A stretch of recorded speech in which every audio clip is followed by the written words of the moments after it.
ರಿಯಾ ಬಿದ್ದ. ಆಚೆ ಸ್ವಲ್ಪ ಕೆಲಸ ಇದೆ, ಬನ್ನಿ ಹೋಗೋಣ. ಫಸ್ಟ್ ಟೈಮ್ ಬೈಕಲ್ಲಿ ರ್ಯಾಪಿಡೋ ಬುಕ್ ಮಾಡ್ಕೊಂಡು ಹೋಗಿದ್ದು. ಇಷ್ಟು ಮೆಡಿಷನ್ಗೆ 9,000 ದುಡ್ಡು. ಅಡುಗೆ ಮನೆ ನೋಡಿ ಹೇಗಿದೆ. ಇಷ್ಟೊತ್ತಾದರೂ ಕೆಲಸ ಮುಗ್ದಿಲ್ಲ ನೈಟ್. ಹಾಯ್, ನಮಸ್ತೆ, welcome back to my YouTube channel. ಎಲ್ಲ ಹೇಗಿದ್ದೀರಾ? ಎಲ್ಲ ಚೆನ್ನಾಗಿದ್ದೀರಾ ಅಂತ ಭಾವಿಸ್ತೀನಿ.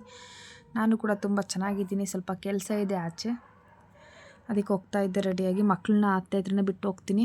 ಇಡ್ಲಿ ಆಗಿತ್ತು, ತಿಂಡಿ ಎಲ್ಲ ಕೆಲಸ ಮುಗಿಸಿ ಬಿಸಿ ಬಿಸಿ ಇಡ್ಲಿ ಆಗಿತ್ತು. ಇಡ್ಲಿ ಅಂದರೆ ಆಲ್ಮೋಸ್ಟ್ ಎಲ್ಲರಿಗೂ ಫೇವ್ರೇಟು. ನಾನು ಒಂದು 5 ಬಾರಿಸ್ದೆ. ನನ್ನ ಮಗಳು ಪಾಪ ಒಬ್ಳು ಬಿಟ್ಟು ಹೋಗ್ತಿದ್ದಾಳೆ ಅಂತೇಳಿ ಅಲ್ಲಿ ನಿಂತ್ಕೊಂಡು ಫೀಲಲ್ಲಿ ನೋಡ್ತಾ ಇದ್ದಾಳೆ. ಕರ್ಕೊಂಡು ಹೋಗೋದಕ್ಕಾಗಲ್ಲ, ಸುಮ್ಮನೆ ಏನು ಅವಶ್ಯಕತೆ ಇಲ್ಲ, ಅವಳು ಸುಮ್ಮನೆ ಕರ್ಕೊಂಡೋಗಿ ಏನು ಯೂಸು ಅಂತೇಳಿ 2 ಮಕ್ಕಳನ್ನೂ ಅತ್ತೆ ಹತ್ರನೇ ಬಿಟ್ಟು ಹೋಗೋಣ ಅಂತ ಪ್ಲ್ಯಾನ್ ಮಾಡ್ಕೊಂಡು ಹೋಗ್ತಾಯಿದ್ದೀನಿ. ಫಸ್ಟ್ ಟೈಮ್ ಯಾವಾಗಲೂ ಆಟೋದಲ್ಲೇ ಹೋಗ್ತಾ ಇದ್ದಿದ್ದು. ಇವತ್ತು ಸುಮ್ಮನೇನಕ್ಕೆ ಆಟೋ ನೋಡೋಣ, ಫಸ್ಟ್ ಟೈಮ್ ಬೈಕಲ್ಲಿ ರ್ಯಾಪಿಡೋ ಬೈಕ್ ಬುಕ್ ಮಾಡ್ಕೊಂಡು ಹೋಗೋಣ ಅಂತೇಳಿ ಹೋಗೋಣ ಅಂತ ಹೋಗ್ತಾ ಇದ್ದೀನಿ. ಬೈಕು ಹೇಗಿರುತ್ತೆ ಏನೋ. ನೆಕ್ಸ್ಟ್ ಬುಕ್ ಮಾಡಿದೆ, ಬಂತು ಬೈಕಲ್ಲಿ ಹೋಗ್ತಾ ಇದ್ದೆ. ಆದರೆ ಹೆವಿ ಸ್ಪೀಡ್ ಮಾತ್ರ, ಅಂದರೆ ಫಾಸ್ಟಾಗಿ ಟೈಮಿಂಗ್ ರೀಚ್ ಆಗಬೇಕು ಅಂತ ಏನೋ ಸ್ಪೀಡಾಗಿ ಸರಿಯಾಗಿ ಗಾಡಿ ಓಡಿಸ್ತಾರೆ ಮಾತ್ರ. ವಯಸ್ಸಾದ್ರೆ ಕೂತ್ಕೊಳ್ಳೋಕೆ ತುಂಬ ಕಷ್ಟ ಅಷ್ಟೇ. ನಾವೆಲ್ಲ ಕೂತ್ಕೋಬೋದು, ಬಾಯ್ಸ್ ಎಲ್ಲ ಕೂತ್ಕೋಬೋದು, ಆದರೆ ವಯಸ್ಸಾದ್ರೆ ಕೂತ್ಕೊಳ್ಳೋಕ್ಕೆ ಸ್ವಲ್ಪ ಕಷ್ಟನೇ. ಆರಾಮಾಗಿ ಹೋದೆ. ಸ್ವಲ್ಪ ಅರ್ಜೆಂಟು ಫೋನ್ ಮಾಡಿದರು ಹಾಸ್ಪಿಟಲಿಂದ, ನಮ್ಮ ನನ್ನ ಮಗಳದು ಹಾಸ್ಪಿಟಲಿಂದ ತೋರಿಸ್ತೀನಲ್ಲ ಅವಳಿಗೆ. ಅದಕ್ಕೆ ಮೆಡಿಷನ್ ಬಂದಿದೆ, ತಗೊಂಡೋಗಿ ಕಲೆಕ್ಟ್ ಮಾಡಿ ಅಂತೇಳಿ ಫೋನ್ ಮಾಡಿದರು. 2-3 ಡೇಸ್ ಮುಂಚೆಯಿಂದ ಫೋನ್ ಮಾಡ್ತಾಯಿದ್ರು. ಮನೇಲಿ ಫ್ರೀ ಇರಲಿಲ್ಲ, ನಮ್ಮ ಹಸ್ಬೆಂಡು ಫ್ರೀ ಇರಲಿಲ್ಲ, ಅವರು ಕೆಲಸ ಅಂತ ಇದು ಮಾಡೋರು. ನೀನೇ ಹೋಗು ಅಂತ ಹೇಳಿದ್ಕೆ ನಾನೇ ಬಂದೆ. ಮಲ್ಲೇಶ್ವರಮಲ್ಲಿ ಅಲರ್ಜಿ ಡಾಕ್ಟರು ಚೆನ್ನಾಗಿ ನೋಡ್ತಾರೆ. ಆದರೆ ಬಂದು ನೋಡಿದರೆ ಹೆವಿ ಪೇಷಂಟು, ತುಂಬ ಜನ ಇದ್ದರು. ನಾನೇನೋ ಬಿಡು ಮೆಡಿಷನ್ ಇಸ್ಕೊಂಡು ಹೋಗ್ಬಿಡೋದಲ್ವಾ ಅಂತ ಅಂದ್ಕೊಂಡ್ರೆ, ನನ್ನ ಥರನೇ ಮೆಡಿಷನ್ ಇಸ್ಕೊಳ್ಳೋರೆ ನನ್ನ ಮುಂದೆ 10 ಜನ ಇದ್ದಾರೆ. ಅವರೆಲ್ಲ ಇಸ್ಕೊಂಡು ಪ್ರಿಸ್ಕ್ರಿಪ್ಷನ್ ಎಲ್ಲ ಕೇಳಿಕೊಂಡು ಯಾವ್ಯಾವ ಟೈಮಿಗೆ ಹಾಕಬೇಕು ಏನು ಅಂತ ಅವ್ರು ಕೇಳ್ಕೊಂಡು ಬರೋದು ಆಚೆಗೆ 10 ನಿಮಿಷ, 1/4 ಗಂಟೆ, 20 ನಿಮಿಷ ಆಗಿ ಹೋಗುತ್ತೆ. ನನ್ನ ಹತ್ರ 11:30, 11:45 ಹೋಗಿದೆ. ಆದರೆ ನನಗೆ ಸಿಕ್ಕಿದ್ದು 1 ಗಂಟೆ 1:15 ಸಿಕ್ತು. ಮತ್ತೆ ಬಂದು ಬೈಕ್ ಸಿಕ್ತು, ಮೆಡಿಷನ್ ಕೊಟ್ಟರು. ಮತ್ತೆ ಬಂದು ಕೂತ್ಕೊಂಡು ಬೈಕ್ ಬುಕ್ ಮಾಡಿದೆ. ಅದು ಒಂದು ಸಲ ಕ್ಯಾನ್ಸಲ್ ಆಯಿತು. ಮತ್ತು ಇನ್ನೊಂದು ಸಲ ಬುಕ್ ಮಾಡಿದೆ, ಅದು ಅಲ್ಲಿ ತೊಗೋತಾ ಇರಲಿಲ್ಲ. ಲಾಸ್ಟಿಗೆ ಒಂದು ನಾನೇ ಸ್ವಲ್ಪ ಮೇನ್ ರೋಡಿಗಂಟ ನಡ್ಕೊಬಂದು ಬುಕ್ ಮಾಡಿದೆ. ಬುಕ್ಕಿಂಗ್ ಆಯಿತು.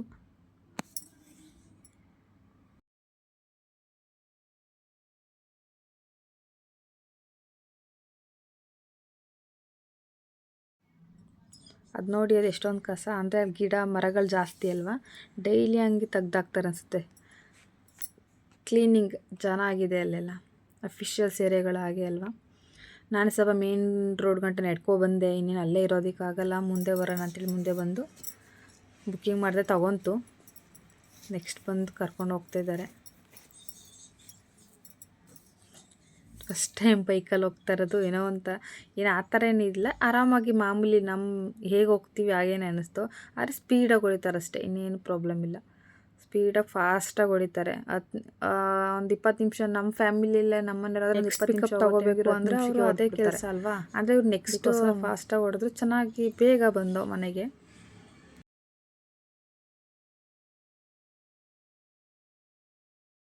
ಅದಲ್ದಲ್ಲೇ ಹೆವಿ ಟ್ರಾಫಿಕ್ ಇದ್ದರೆ ಬೈಕೇ ಬೆಟರ್, ಯಾಕಂದರೆ ಅವರು ಎಲ್ಲರೂ ನುಗ್ಕೊಂಡಾರು ಬೇಗ ಹೋಗ್ಬಿಡ್ತಾರೆ. ಆಮೇಲೆ ಮನೆಗೆ ಬಂದು ನಾನು ಹೋಗಿದ್ದು 11:30 ಆಯಿತು. ಮನೆಗೆ ಬರೋಷ್ಟಿಗೆ 2 ಗಂಟೆ 1:45 ಆಗೋಗಿತ್ತು. ಪಾಪ ನನ್ನ ಮಗಳು ಮಲಗಿದ್ಲು ಅನ್ಸುತ್ತೆ, ಎದ್ಬಿಟ್ಟು ಅವಳೇ ಬಾಗಿಲು ತೆಗಿತಾಳೆ ನೋಡಿ ಪಾಪ. ಮಲಗಿದ್ದ ಮಗಳಂದ್ರೆ ಹ್ಞೂ ಅಂತದೆ. ನನ್ನ ಮಗನೂ ಮಲಗಿಸಿದ್ರು ಅತ್ತೆ, ಅವರು ಮಲಿಕೊಂಡಿದ್ರು, ಇವಳು ಮಲಿಕೊಂಡಿದ್ಲಂತೆ. ನಾನು ಬಾಗಿಲು ತಟ್ಟ ತಕ್ಷಣ ಬಂದಳು. ಈ ಮೆಡಿಷನ್ ನೋಡಿ, ಏನಂತೀರ, ಈ ಮೆಡಿಷನ್ಗೆ 9,000 ಕೊಟ್ಟಿದ್ದೀವಿ. ಇಷ್ಟು ಮೆಡಿಷನ್ಗೆ. ನನ್ನ ಮಗಳಿಗೆ ಕಣ್ಣಿನ ಪ್ರಾಬ್ಲಮ್ ಇದೆ ಅಂತೇಳಿ ಅಲರ್ಜಿ ಥೆರಪಿ ಮಾಡಿಸ್ತಿದ್ದೀವಿ. ಇಷ್ಟು ಡ್ರಾಪ್ಸಿಗೆ 9,000. ಅದು ಐಸಲ್ಲೇ ಇಡಬೇಕು, ಫ್ರಿಜ್ಜಲ್ಲೇ ಇಡಬೇಕು. ನನ್ನ ಮಗ ಅಷ್ಟೊತ್ತಿಗೆ ಎದ್ದೇ ಬಿಟ್ಟ, ನನ್ನ ವಾಯ್ಸ್ ಕೇಳಿಕೊಂಡು ಹಿಂದೆ ಎತ್ತಿಕ ಮೇಲ್ ಮಾಡಿಕೊಂಡು ಎದ್ದಿದ್ದಾನೆ. ನನ್ನ ಮಗಳು ಅದೆಲ್ಲ ಇಟ್ಕೊಂಡು ಆಟಾಡ್ತಾ ಇದ್ಲು. ಎಷ್ಟು ಚೆನ್ನಾಗಿ ಕಟ್ಟಿದ್ದಾಳೆ ನೋಡಿ. ನಾವು ಈ ಏಜಲ್ಲಿ ಈ ಥರ ಕಟ್ತಿದ್ದೋ ಏನೋ ಗೊತ್ತಿಲ್ಲ.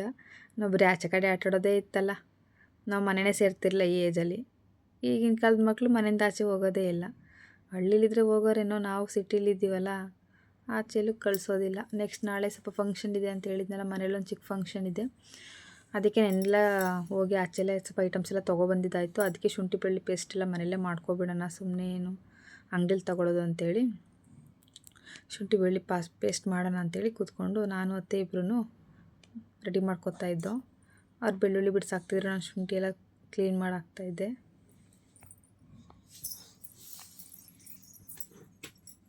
ಅದರಲ್ಲಿ ನನ್ನ ಮಗ ಒಬ್ಬ ಹೆವಿ ಹಿಂಸೆ ಕೊಟ್ಬಿಟ್ಟ. ಆತಾಗಿ ಶುಂಠಿ ಬೆಳ್ಳುಳ್ಳಿ ಪೇಸ್ಟ್ ಮಾಡೋ ಅಷ್ಟೊತ್ತಿಗೆ ಬೆಳ್ಳುಳ್ಳಿ ತೊಗೊಂಡು ಬಾಯಿಗೆ ಹಾಕೊಳ್ಳೋದು, ಶುಂಠಿ ತೊಗೊಂಡು ಬಾಯಿಗೆ ಹಾಕೊಳ್ಳೋದು, ಇಲ್ಲ ತೆಗ್ದಲ್ಲೇ ಬಿಸಾಕೋದು, ಈ ಥರ ಕ್ವಾಟ್ಲೆ ಕೊಟ್ಬಿಟ್ಟ. ಅದ್ರಲ್ಲಿ ನಮ್ಮ ಅತ್ತೆ ಪಾಪ ಎತ್ಕೊಂಡು ಕೂರಿಸ್ಕೊಂಡು ಕ್ಲೀನಿಂಗ್ ಅವರು ಪಾಪ ಹೆಲ್ಪ್ ಮಾಡ್ತಾ. ನಾಳೆಗೆ ಸ್ವಲ್ಪ ಫಂಕ್ಷನ್ ಮಗ ಬಿಡಬೇಕು, ಐಟಮ್ಸ್ಗಳು ತುಂಬ ರೆಡಿ ಮಾಡ್ಕೋಬೇಕು. ಅದಕ್ಕೆ ಇವಾಗಲೆಲ್ಲ ರೆಡಿ ಮಾಡ್ಕೊಂಡು ಮನೆ ಕೊಂಡ್ರೆ ಬೆಳಗ್ಗೆ ಬೇಗ ಎದ್ದೇಳಬೇಕು. ಬೇಗ ಹತ್ತಿರ ಏನಿಲ್ಲ ಅಂದರೆ ಒಂದು 4 ಗಂಟೆಗೆ ಎದ್ದೇಳಬೇಕು ಅನ್ಕೋತೀನಿ. 4 ಗಂಟೆಗೆ ಎದ್ದರೆ 5 ಗಂಟೆ 5:30 ಅಷ್ಟಿಗೆ ಮನೆ ಬಿಡೋ ಪ್ಲ್ಯಾನ್ ಇದೆ. ಇನ್ನೂ ಎಷ್ಟೊತ್ತಾಗುತ್ತೆ ಅಂತ ಇನ್ನೂ ಗ್ಯಾರಂಟಿ ಕೊಡೋಕ್ಕಾಗಲ್ಲ. ಯಾಕಂದರೆ ಲೇಡೀಸ್ ಎದ್ದು ಪೂಜೆ ಮಾಡಿ ಎಲ್ಲ ಅದೇ ಕೆಲಸ ಆಗೋಗಿರುತ್ತೆ. ನೋಡ್ಬೇಕಿನ್ನು ಮಕ್ಕಳು ಪಾಪುಗೇನೂ ಮಾಡಿಸಲ್ಲ, ನನ್ನ ಮಗ್ಳಿಗೆ ಸ್ನಾನ, ನಾವು ಸ್ನಾನ ಎಲ್ಲ ಮಾಡಿ ಹೊರಡೋಷ್ಟಿಗೆ ಟೈಮ್ ಆಗೇ ಆಗುತ್ತೆ.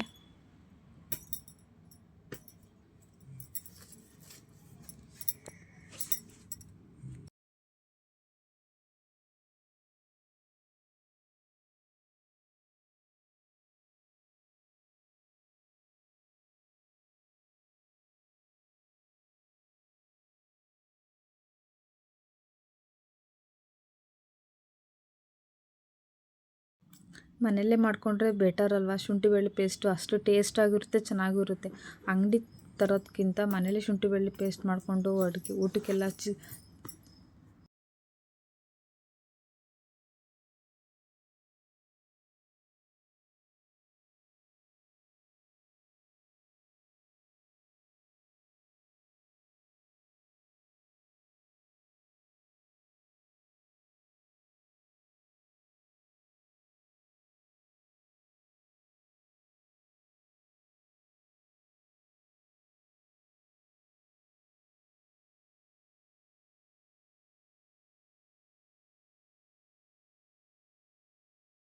ಎಲ್ಲ ತಿಂಡಿಗೆಲ್ಲ ಹಾಕೊಂಡ್ರೆ ಅದೇ ಸೂಪರಾಗಿರುತ್ತೆ.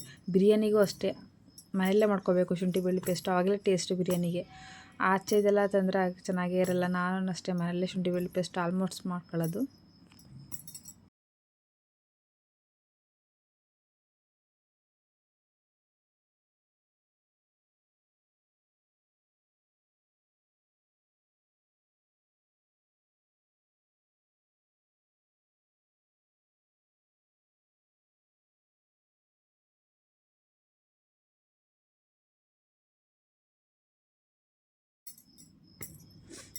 ನೆಕ್ಸ್ಟ್ ರುಬ್ಬಿ ಎಲ್ಲ ನೀಟಾಗಿ ಫ್ರಿಜ್ಜಿಗೆ, ನಾಳೆ ಇರೋದು ಫಂಕ್ಷನ್ ಅಲ್ವಾ, ಫ್ರಿಜ್ಜಿಗೆ ಇಟ್ಬಿಟ್ಟು ತೆಗಿಯೋದು ಇಲ್ಲಾಂದರೆ ಹಂಗೆ ಆಚೆ ಇಡೋದು ಅಂತ ಗೊತ್ತಿಲ್ಲ. ನೋಡೋಣ, ಫ್ರಿಜ್ಜಲ್ಲಿ ಇಟ್ಟಿರ್ತೀನಿ, ಹೋಗೋ ಟೈಮಲ್ಲಿ ಎತ್ಕೊಳ್ಳೋದು. ನೀಟಾಗಿ ಸ್ಮೂತಾಗಿ ಫುಲ್ ಸಣ್ಣ ಪೇಸ್ಟ್ ಮಾಡ್ಕೋಬೇಕು, ಚೆನ್ನಾಗಿರುತ್ತೆ ನೋಡಿ. ಒಬ್ಬೊಬ್ಬರು ಅರಿಶಿನ ಹಾಕೋತಾರೆ, ನಾನೇನು ಅರಿಶಿನ ಏನೂ ಹಾಕಿಲ್ಲ. ನಾನು ಬರೀ ಶುಂಠಿ ಬೆಳ್ಳುಳ್ಳಿ ಅಷ್ಟೇ. ಸ್ವಲ್ಪ ಸಣ್ಣ ಗ್ಲಾಸಲ್ಲಿ ಸ್ವಲ್ಪ ನೀರು ಹಾಕ್ತಾಯಿರ್ತೀನಿ. ನೀರು ಹಾಕಿಲ್ಲ ಅಂದರೆ ಫುಲ್ ಗಟ್ಟಿಯಾಗಿ ನುರಿಯೋದೇ ಇಲ್ಲ, ಅದು ಅದ್ರ ಸುತ್ತ ಸುತ್ಕೋತಾ ಇರ್ತದೆ. ಆದರೆ ಫುಲ್ ಸಿಪ್ಪೆ ಸಮೇತ ತೆಗ್ದಿಲ್ಲ ನಾವು ಬೆಳ್ಳುಳ್ಳಿನ. ಶುಂಠಿ ಕ್ಲೀನ್ ಮಾಡಿದ್ದೀವಿ, ಆದರೆ ಬೆಳ್ಳುಳ್ಳಿನ ಮೀಡಿಯಮಲ್ಲಿ ತೆಗ್ದಿದ್ದೀವಿ ಸಿಪ್ಪೆನ, ಫುಲ್ ಸಿಪ್ಪೆ ತೆಗ್ದಿಲ್ಲ. ಆ ಟೇಸ್ಟು ಅಷ್ಟೊಂದು ಹೋಗ್ಬಿಡುತ್ತೆ ಅಂಥೇಳಿ ಸ್ವಲ್ಪ ಸಿಪ್ಪೆ ತೆಗ್ದಿರೋದು. ನನ್ನ ಮಗನೂ ಅಲ್ಲಿಗೂ ಬರ್ತಾನೆ, ಅಪ್ಪ ಏನು ಹಿಂಸೆ ಕೊಡ್ತಾನೆ ಅಂದರೆ ಇಷ್ಟ ಆಯಿತು. ಏನು ಒಂದು ಅರ್ಧ ಕೆ.ಜಿ ಏನಿಲ್ಲ, ಅರ್ಧ ಕೆ.ಜಿ ಸ್ವಲ್ಪ ಒಂದು 1/4 ಕೆ.ಜಿ ಬೆಳ್ಳುಳ್ಳಿ, 1/4 ಕೆ.ಜಿ ಶುಂಠಿ, ಇಷ್ಟರಿಂದ ಇಷ್ಟ ಆಯಿತು. ಆಮೇಲೆ ನಾಳೆ ಫಂಕ್ಷನ್ ಅಂತ ಹೇಳಿದ್ನಲ್ಲ, ಅದಕ್ಕೆ ಎಲ್ಲದಕ್ಕೂ ಸ್ವಲ್ಪ ಪ್ಯಾಕ್ ಮಾಡಿ ಇಟ್ಕೋತಾ ಇದ್ದೆ. ಖಾರದ ಪುಡಿ, ಸಾಂಬಾರು ಪುಡಿ, ತೆಂಗಿನಕಾಯಿ ಎಲ್ಲ ಫುಲ್ ಐಟಮ್ಸ್ ಎಲ್ಲ ನೀಟಾಗಿ ಪ್ಯಾಕ್ ಮಾಡಿ ಇಟ್ಕೋತಾ ಇದ್ದೆ.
ಆ ತೆಂಗಿನಕಾಯಿ ರೇಟ್ ಕೇಳಿಬಿಟ್ರೆ ಜೀವನ ಹೋಗುತ್ತೆ. ಆ ಥರ ಏನಕ್ಕೆ ತೆಂಗಿನಕಾಯಿ ರೇಟ್ ಆಗ್ಬಿಟ್ಟಿದೆ. ಕೆಳಗಡೆ ಒಂದೊಂದು ಕಾಯಿ ಅಂತೇಳಿ 40-50 ರೂಪಾಯಿ ದೊಡ್ಡ ದೊಡ್ಡ ಆಗ್ಬಿಟ್ಟಿದೆ. ಪಾತ್ರೆಗಳೆಲ್ಲ ಇದೆ, ಅವೆಲ್ಲನೂ ಮೇಲೆ ಕಟ್ಟಾಕ್ಬಿಟ್ಟಿದ್ದೀವಿ. ನಾವು ಮತ್ತೆ ಆವಾಗಿಂದ ಈ ಥರನೇ ಅಂತೇಳಿ ನೀಟಾಗೆಲ್ಲ ವಾಶ್ ಮಾಡಿಬಿಟ್ಟು ನೀಟಾಗಿ ಆ ಥರ ಬೇಲಿಗೆಲ್ಲ ಕಟ್ಟಾಕ್ಬಿಡ್ತೀವಿ.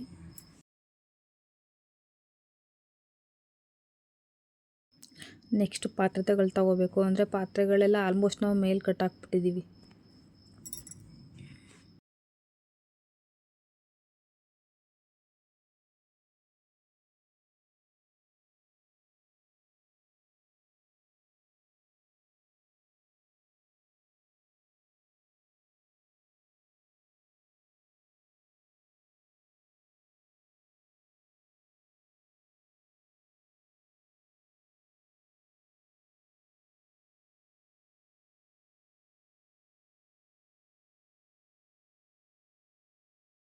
ಧೂಳೇನು ಹೋಗಲ್ಲ, ಆರಾಮಾಗಿರುತ್ತೆ. ಅಂದರೆ ನಾವು ವರ್ಷಕ್ಕೇನು ಯಾವಾಗಲೂ ತೊಳೆಯೋದಿಲ್ಲ, ವರ್ಷಕ್ಕೊಂದೇ ಸಲ ವರಮಹಾಲಕ್ಷ್ಮಿ ಹಬ್ಬ ಇಲ್ಲಾಂದ್ರೆ ದೀಪಾವಳಿ ಹಬ್ಬ ಟೈಮೆಲ್ಲ ತೊಳೆಯೋದು. ಆವಾಗ ಈ ಸಲ ವರಮಹಾಲಕ್ಷ್ಮಿ ಹಬ್ಬದಲ್ಲಿ ತೊಳೆದಿದ್ದು. ಅದಕ್ಕೆ ಏನೇನು ನಾಳೆಗೆ ಐಟಮ್ಸ್ಗಳು ಏನೇನು ಬೇಕು ಅಂತೇಳಿ ತಪ್ಪಲಿಗಳು, ಸೌಟು, ಪ್ಲೇಟು ಎಲ್ಲನೂ ಎತ್ಕೋತಾ ಇದ್ದೆ. ಯಾವುದಾದ್ರಲ್ಲಿ ಇಟ್ಟಿರ್ತೀವಿ ಅಂತ ಗೊತ್ತೇ ಇರಲ್ಲ, ಒಂದು ಕಡೆಯಿಂದ ಎಲ್ಲನೂ ತೆಗ್ದು ಚೆಕ್ ಮಾಡಿದ್ದಾಯಿತು. ತೊಗೊಳ್ಳೋದು 4 ತಪ್ಪಲಿಗೆ ಫುಲ್ ಎಲ್ಲ ಓಪನ್ ಮಾಡಿ ಕೂತ್ಕೊಬಿಟ್ಟು ಹೊತ್ತಾಗಿ ಎಲ್ಲನೂ ಪಾತ್ರೆಗಳೆಲ್ಲ ಗುಡ್ ಹಾಕೊಂಡು ಕೂತ್ಕೊಬಿಟ್ಟಿದ್ದೀವಿ ತಗೊಳ್ಳೋ ಸ್ವಲ್ಪ ಪಾತ್ರೆಗೆ.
ಎಲ್ಲ ಪಾತ್ರೆ ಕೆಳಗಡೆ ಗುಡಾಕೊಂಡು ನಮ್ಮ ಅತ್ತೆ ಊಟ ಎಲ್ಲ ಮಾಡಿ ಅಡುಗೆ ಮನೆ ಕ್ಲೀನ್ ಮಾಡ್ಬಿಡು ಅಂತೇಳಿ ಅಡುಗೆ ಮನೆಲ್ಲ ಕ್ಲೀನ್ ಮಾಡಿದೆ. ಇನ್ನು ಮೇಲ್ಗಡೆ ಬೆಳಗ್ಗೆ ಎಷ್ಟೊತ್ತಿಗೆ ಹಾಲು ಕಸ ಎಲ್ಲ ಗುಡಿಸಿ ಮನೆಲ್ಲ ಒರೆಸ್ಬಿಟ್ಟು